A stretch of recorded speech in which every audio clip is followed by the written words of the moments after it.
As breakers, pushing strength is vital, but many don't realize pulling creates the balance needed to reach your pushing potential. Most people think they know the pull-up already, but it's easier to get wrong than you think. And when you get it wrong, it will overload your joints, lead to injury, and hold you back from your full strength. A small video can't explain everything you need. This video will give you the answers.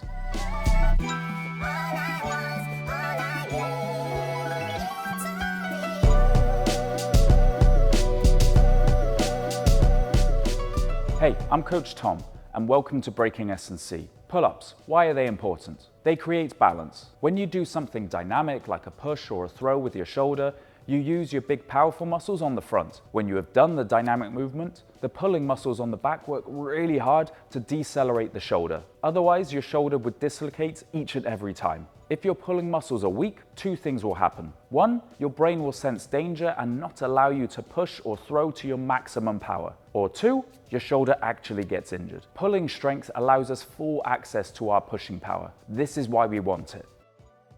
So, the outline of this video. First is going to be the mistakes I see. Then I'm going to show you how to do the pull-up with my method, justify it, and then I'm going to show you how to make it easier or harder to make the exercise right for you. So the general movement is to start with the hands on the bar, straight but not locked out elbows. Pull the bar towards you to raise your body up until your head is over the bar. But obviously it's more complicated than that. So let's move on to the mistakes. So the mistakes I see time and time again, the shoulder coming out of its socket from either the neck working or pulling with the bicep and chest. The shoulder is a ball and socket joint. If you do not engage the stabilizing muscles that keep that shoulder down, you are resting through the joint and not the stabilizing muscles. The joint can take a bit of abuse, but will be aggravated eventually.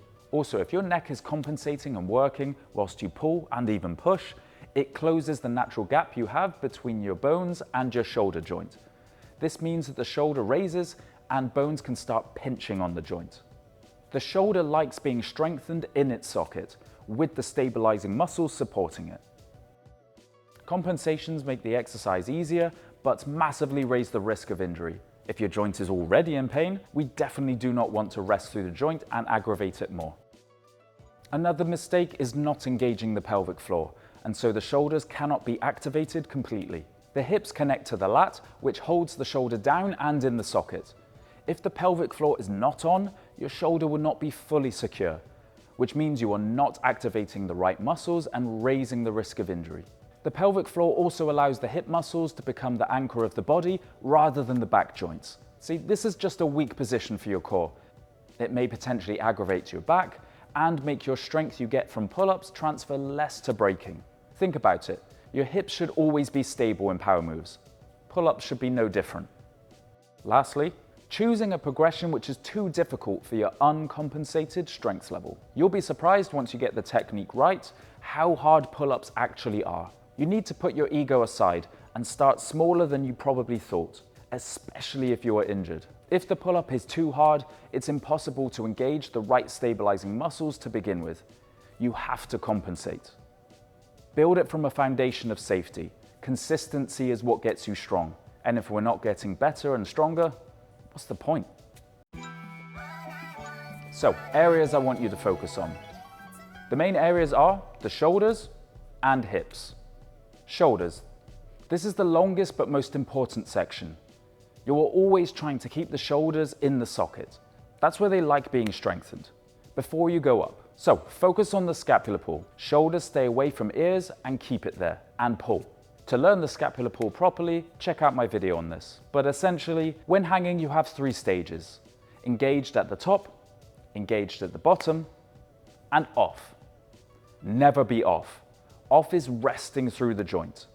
Remember, the scapular pull is subtle. It's not a huge movement. We should be feeling it here. It's okay if the elbows bend a little, but it's a sign your mobility could be improved. The scapular pull and pelvic floor lock in your shoulders, rib cage, and scapular bones into an upper body unit. The unit is safe, it's the anchor. The arms move off the anchor, but the anchor should not move itself. Drive through the elbows. We want to drive the elbow down to the hips and target the right areas here, in the rotator cuff, lat, and tricep area. and not in the bicep, chest, or neck. Sometimes I teach with a band and get them to drive their elbow into it. This should target the right area, here. Very important but weird concept, the bicep and lower chest actually work during a pull-up. But we shouldn't feel it in the chest and bicep, and definitely not in the neck. There are some muscles in the body that want to switch off at every opportunity, and some that will work regardless of whether you tell them to work or not. For instance, if you move your arm, your deltoid is working. Don't need to tell it to, it has to. But your rotator cuff and stabilizing muscles will not come on. You need to tell them to work, and you need to learn how to integrate them into your movements until it becomes second nature. As a general rule, we need to put our conscious thoughts into the muscles that want to switch off, as the ones that switch on anyway, especially when it comes to the neck. We have to understand, in order for movement to happen in the body, as one muscle contracts, another must relax. The neck muscles are the opposite muscles to the ones that keep the shoulder down and in the socket. The more the neck gets involved, the more it has to switch off those shoulder stabilizers. This will mean that you are not 100% targeting the right muscles, and in fact, training the opposite muscles a bit. So keep your scapular pull on for the whole movement. Only come down as much as you do not break that upper body unit. This will guarantee correct tension in the movement, and ensure you don't need to re-engage the muscles again. Often letting go of the scapular pull and trying to re-engage results in the neck becoming more involved.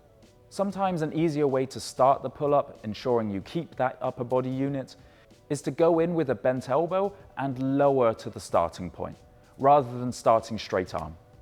Hips and engaging pelvic floor. To ensure your hips help keep that shoulder down, we need to engage your pelvic floor whilst doing the pull-up. Remember, the pelvic floor needs to work as hard as it needs to work, so it will work harder where the rep is harder, at the first pull and at the top.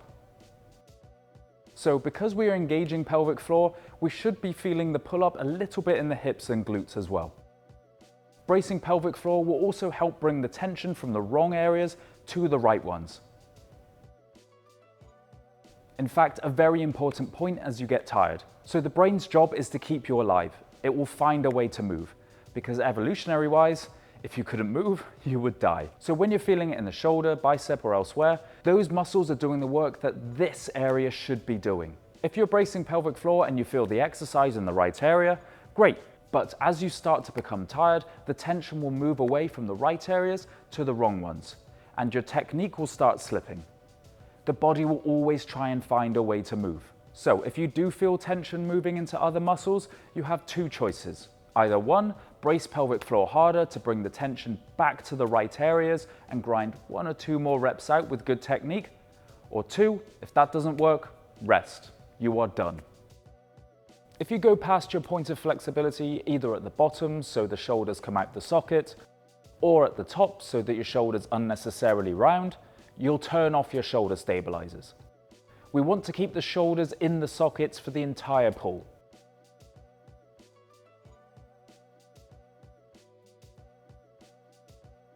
Brief note on hand placement. In terms of braking, I don't think it matters too much. It's still going to hit your lats and upper back if you engage everything properly. Underhand makes the pull-up easier. Overhand is harder. And out wider is even harder. Usually I get people to start with a neutral grip, as sometimes people have a mobility issue with overhand grip. It's the shoulders and hips that matter more than anything. Grip just dictates a bit of difficulty variation. One brief note on kipping, it can be done safely, but it obviously makes the pull-up easier and you train your arms less, so I would leave it. To be honest, I would just try and control the movement. But if you want some numbers, I would say 1 second coming up, 0 to 1 second at the top, 2 coming down, and then no pause at the bottom.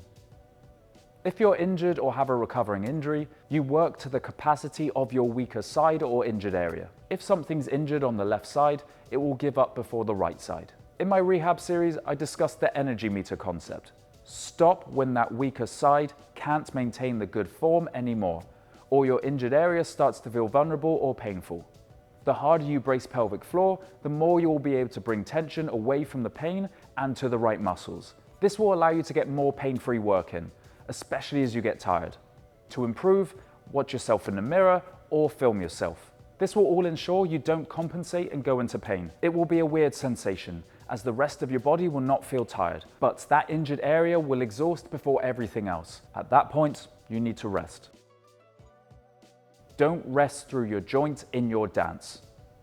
The reason this method of pull-ups is so important is that we want to take this not resting through the shoulder joints concept and apply it to everything, especially pushing. For pull-ups, it's the scapular pull, and for push-ups, it's the scapular push. If you don't do these and you rest through your joints in your dance, the body will respond with pain and injury. Pull-ups are a safer way to introduce these concepts rather than pushing, which is why I teach pull-up first in the rehab journey. So, moving on to the regressions and progressions. You'll be surprised, once you do it correctly, how much you need to make the pull-up easier. Some of these examples use different machines, but all have the same principles applied to it. Shoulder in socket, not resting through the joint. Also, don't worry about the amount of reps you're doing. Quality over quantity. Best one is if you have a pull-up machine.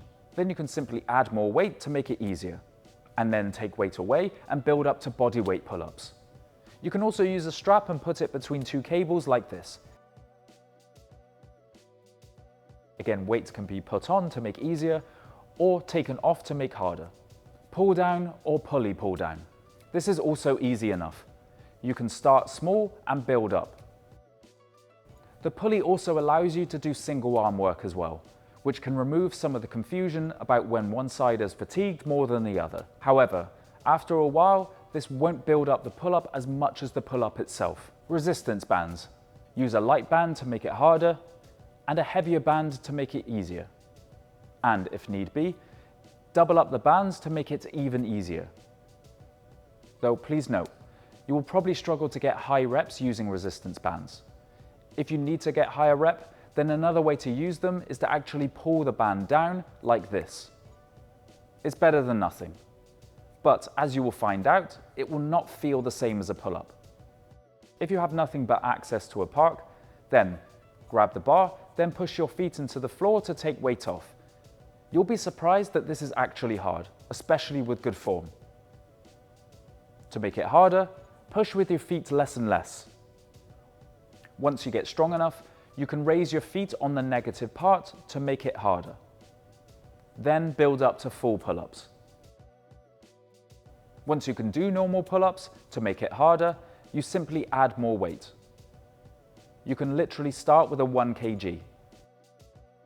If you come to this video through a rehab or strength program video, follow the sets and reps that I outlined there. Otherwise, do a variation that allows you to hit 5 to 10 reps for 3 to 5 sets.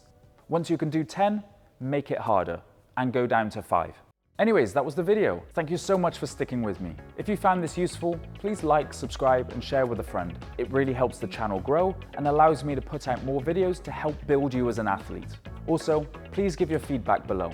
Ask any questions. Let me know what wasn't clear for you, as I'm aware this is all new information and it will help make my message even better. And let me know what exercise you would like me to cover next in the comments below. Otherwise, till next time, train hard and stay safe.